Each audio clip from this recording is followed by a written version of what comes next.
In this video, I want to address why, as a classical guitarist, I am studying, for the most part, the technique of flamenco players to learn how to play the guitar.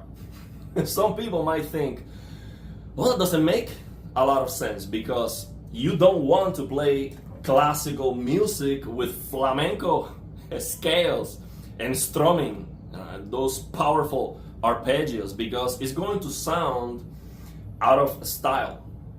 So they're gonna kick you out. You go to a competition, you throw a Paco de Lucia scale, and they might not like it. Okay? Well, here's the thing. For example, strumming. Classical guitarists don't practice strumming enough. And we need to use strumming from time to time. But let's say you're gonna play the Aranjuez concerto and you have never practiced strumming in your entire life. And now you're gonna do a beginner level strumming in your Aranjuez concerto. That's embarrassing, bro. I have seen very high level classical guitarists that playing strumming is like day one. It doesn't make any sense. We have to learn how to strum from flamenco players. Why? Well, because they do it very well. Actually, I'm sure you go to the streets of Spain and you're going to find a lot of street flamenco guitarists from Spain that can strum way better than the vast majority of classical guitarists. That should not be the case, because if we want to be professionals at this instrument, we need to be good at everything. And we need to practice all the techniques that we have, mostly strumming, arpeggios, and scales. So my point here is flamenco players are very good. Now, to address, well, but you don't want to sound like that. You don't want to sound aggressive all the time and accentuated and metallic and super powerful, because this is not about shredding. You don't go to the competition, or you don't play classical guitar to be impressive all the time. Well, flamenco players don't play hard and accentuated all the time either.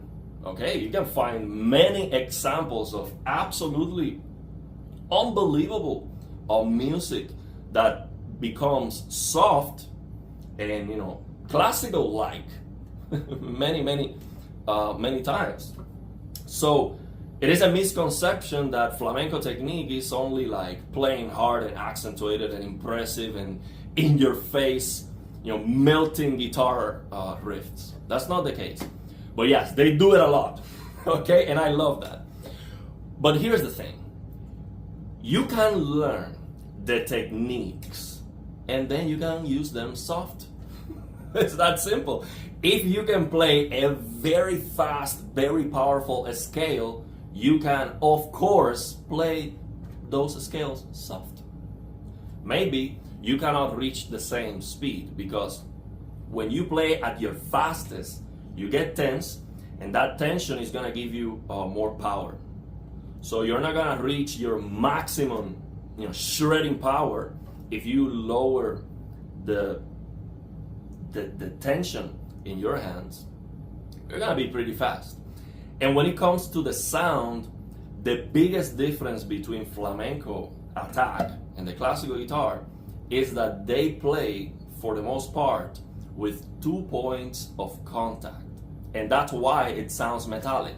So they do this. If you play like this, the string is going through both left and right side of the finger, and that's why it sounds metallic. All you have to do after you learn the technique and your fingers move very fast and the motion is great, all you have to do is just change the angle and play with 1 point of contact. That's it. Look, this is your classical guitar sound. They don't do that, they do this. What's the big deal about that? It's very simple. So what I'm saying right now is we learn how to move as fast and as powerful as possible to find the best technique, because fast is right, when it comes to technique. If you can play very, very fast, strumming up and down, that means that you figured out, the most powerful motion that you can do. After you figured out the motions, you can just modify it, tweak it, to make it sound the way you want. It's not a big deal, bro. It's actually very simple. Very, very, very, very easy.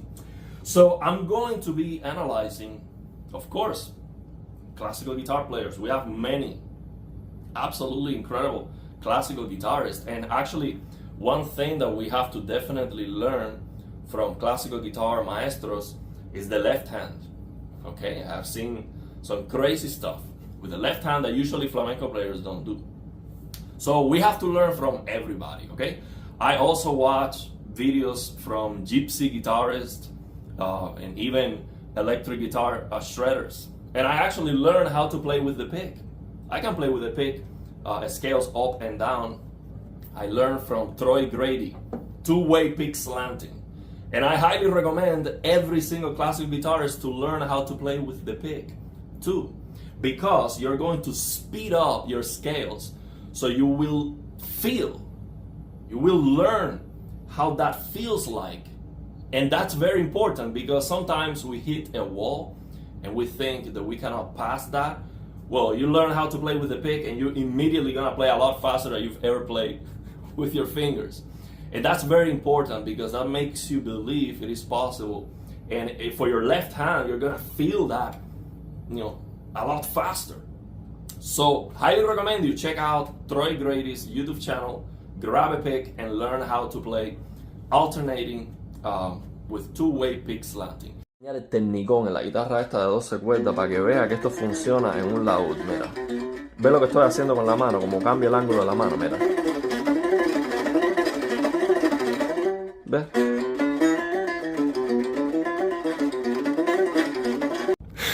So there you go. You can see I can play with the pick very fast too. Now you might think, man, that's a waste of time, because if you're a classical guitarist, there's so much to learn.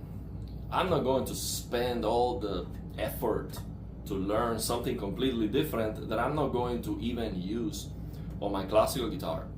Well, you can actually use that technique on the classical guitar, because I can actually do the same with my thumbnail, which I don't have right now, so I cannot show you. But the same motion can be applied with the thumbnail, and it works. Now, the thing is, it doesn't sound great when you play with the dorso of the nail in comparison when you play normally. But when you're playing that fast, it doesn't really matter. And I will make a video where once my thumbnail grows, I'm gonna make a video where I play scales up and down 200 BPM plus with my thumbnail very easily. This works just waking up. I don't need a lot of warm-up, because these motions that we do with the bigger muscles are a lot more powerful, and they need much less warm-up. Our fingers are a lot harder to move fast, but when you engage the big muscles, it's a piece of cake. So my point here is, don't be afraid to learn. I mean, that should be obvious, right? But beyond that, I think it is a great use of our time to learn all these flamenco techniques, because you can actually use them for classical guitar, and all you have to do is change the sound and change the dynamic. You don't have to play it that hard. I mean, but you want to learn how to play that hard, because that's what's going to show you the motion. So my recommendation is, don't care about the perfect sound when you are just trying to find the better motion. You're not playing music, okay? You're just trying to improve your technique. So forget about the good sound. People are so careful, classical guitarists, because we are focused on the good sound all the time. We want to sound like David Russell, which is absolutely unbelievable, and I want to be able to sound like that too, okay? But that is going to stop you from learning better technique. You have to change your technique to improve. It's that simple. If you keep playing the same way you play, you're gonna get the same results. The improvements are going to be microscopic. Okay, if you keep playing with this exact same technique and you just repeat using the metronome again and again, you're gonna get a little bit better, you're gonna get some consistency, but you will never, break through. The massive jumps in a skill happen when you find a better new motion. And the only way to find that is by pushing yourself to the limit. You cannot push yourself to the limit if you are careful. If you're so careful, let me make sure that the accent and the quality of the sound is perfect. You're frozen, bro. Your fingers are not gonna move with that kind of mentality. You have to be like, okay, don't care, and just go for it. And if it sounds terrible, like, doesn't matter. You're not going to play like that, okay? You try. Okay, that sounds horrible. You will never use that to play classical music, but what you're doing is you're moving your fingers. See, and that is the important part. Once you learn how to move your fingers and you find the power, you can use it. You can control it. You can learn how to control it. So, I will make analysis videos of, for example, Rafael Cortez, who plays absolutely unbelievable. In my opinion, he's one of the best guitarists ever. Okay, when it comes to playing the instrument, he's just absolutely incredible. All the techniques, and also look how he's grabbing the guitar. That is, it reminds me when I tried to play the violin for a couple of weeks. I had a friend that gave me a violin. I'm gonna have a link in the description of the video to this one. And I was watching videos of Joshua Heifetz. I don't know how to pronounce that, but you know who I'm talking about. This, black and white videos where he's playing the violin and the violin is like this. Perfect. And he's not using any support. And there I am trying to learn how to hold the violin with a support for that. And I'm struggling. I'm like, how is he doing that, bro? Look at him playing the guitar with no support, no footrest, nothing. And the guitar is rock solid. So, should you try to learn how to do that? Absolutely. Why? Well, because if you can hold the guitar this way and your left hand can move so freely like this, and you can play with no issues, imagine if you actually use a support. It's gonna be, so your guitar position is gonna be rock solid. It's gonna improve massively. Now, how is he doing that? I have no idea. I could not play anything if I hold the guitar like that. I couldn't. If I hold it with this hand, then I would be stiff and I couldn't move. So I want to figure out how is he doing that. Because he's not teaching that, of course. It might be hard for him to understand, how is he achieving that. I've never seen him explain that.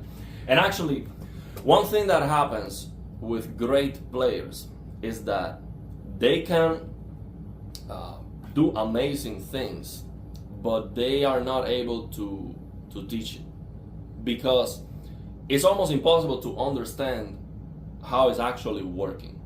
I tried to explain how I was able to break through and play faster, and I actually initially I explained it not wrong, because what I said was part of it, but the key, which is how I was doing the string changes, I didn't explain that because I didn't know that I was doing that. And later I reverse engineer my own technique, and then I figured out, oh wow, this is what I'm doing, so I'm gonna teach that. But professional players are too busy and giving concerts, recording, and being good at guitar and not in teaching. So you're not gonna see him teach exactly how is he doing all of that, because it would take him a lot of work and thinking and effort and stuff, and he's just concerned about his legacy. He's playing. But yeah, I'm going to analyze Rafael Cortez because he's absolutely incredible guitarist, and his technique is next level. Everything, picados, the tremolo, the strumming, absolutely musicality. He's just incredible. So I'm going to make videos about him, and of course I will make videos about classical guitarists like Kazuhito Yamashita, who is like an enigma. And it's so hard to figure out what he's doing because the videos that we have of Kazuhito Yamashita are very low quality. The videos are like below 720p, 30 FPS, and from far away. So when you zoom in, you struggle to see anything really. But I'll try my best. So yeah, let me know your thoughts and opinions. If you have any concerns about changing your technique, you have to understand, you have to change.